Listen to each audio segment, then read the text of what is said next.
membawa anaknya ke pesantren. Ya, seorang ibu bawa anaknya ke pesantren, anaknya baru lulus SMA, tapi anak ini berkebutuhan khusus. Apa sih namanya? Bukan idiot, apa sih, Bu? Autistik, retardasi mental. Ya, autis. Kena autis. Jadi dibawa anaknya ini, gendut anaknya. Terus dibawa ke satu pesantren di Subang, dia katakan, Ustadz, tolong anak saya dibimbing biar hafal Quran.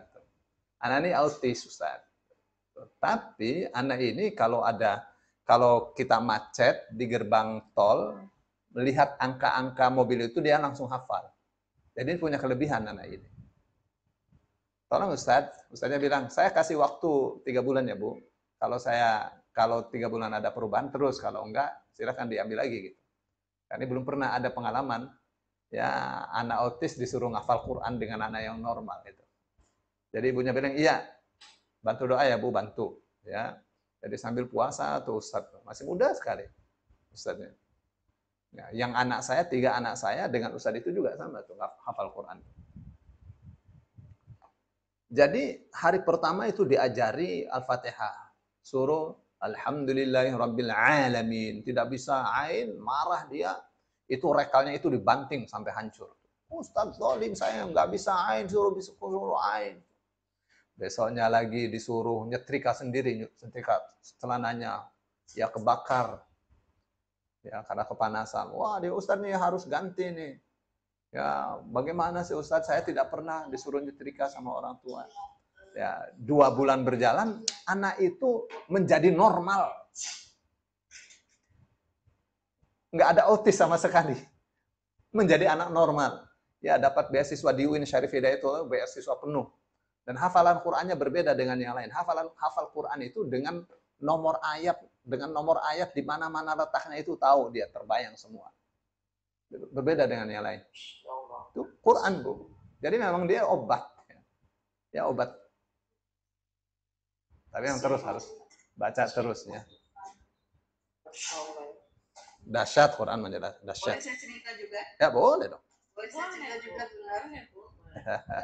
Ya tadi pagi itu saya menghadiri wisuda khataman kubro di pesantren di sini di Lombok. Ustadznya itu cerita, jadi dia dipasrahin anak itu ya nggak bisa apa-apa, disuruh apa saja nggak bisa sama orang tua, sampai orang tuanya itu bingung. Pokoknya Ustadz ini kira-kira ceritanya begitu. Saya pasrahkan sama Ustadz ini anak. Saya serahkan sama Ustadz, suruh ngajarin hafalan Al-Quran. Saya sudah tidak sanggup lagi mengurus dia. Sudah anak itu tidak pernah ditengok-tengok lagi sama orang tuanya sampai sekarang. Sampai waktu tertentu ya, bukan sekarang maksudnya. Ditengok lagi udah berapa tahun, ditengok lagi, anak itu sudah hafal 10 juz. Diajarin sama di pesantren itu.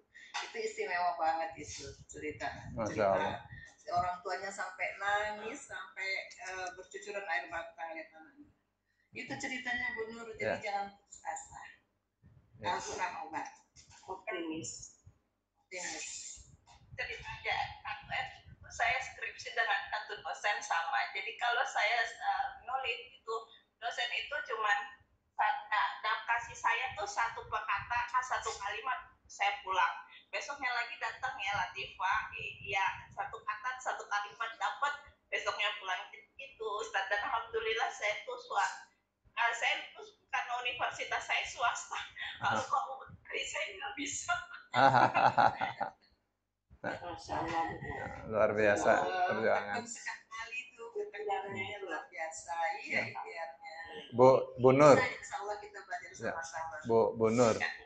Bu Nur tahu nggak? Pak Ustaz. Ini orang nih kalau kumpul belajar Al-Quran itu sebenarnya yang mau siapa? Allah.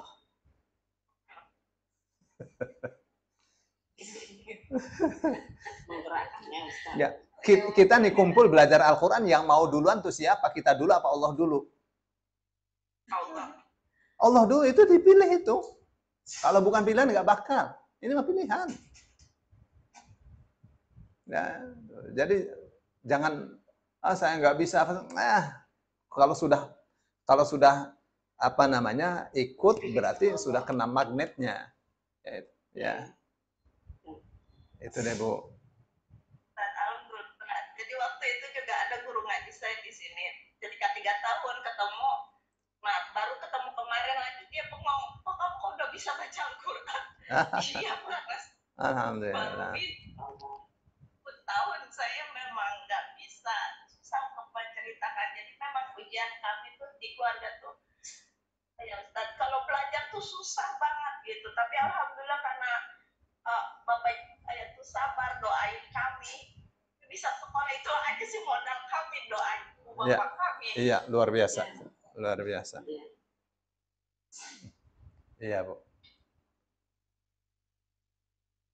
Optimis Bu. Iya, Belajar bareng kita di sini. Ya, sama-sama kita belajar. Yang lancar, yang terbata-bata, yang nggak tahu sama sekali. Ayo Mas. Bola FIFA lagi cepet. Termasuk yang kelolosan yang baby yang suka Bunur Latifah itu udah 41 tahun udah bisa baca Quran. Saya waktu 41 tahun saya malah nggak tahu apa. Iya. Luar biasa. Mama cepat. Menjadi penyemangat kita. Alhamdulillah. Ya. Cukup ya, sudah mau maghrib ya, udah mau maghrib bentar lagi. Jadi ingat almarhum Pak Anton ya.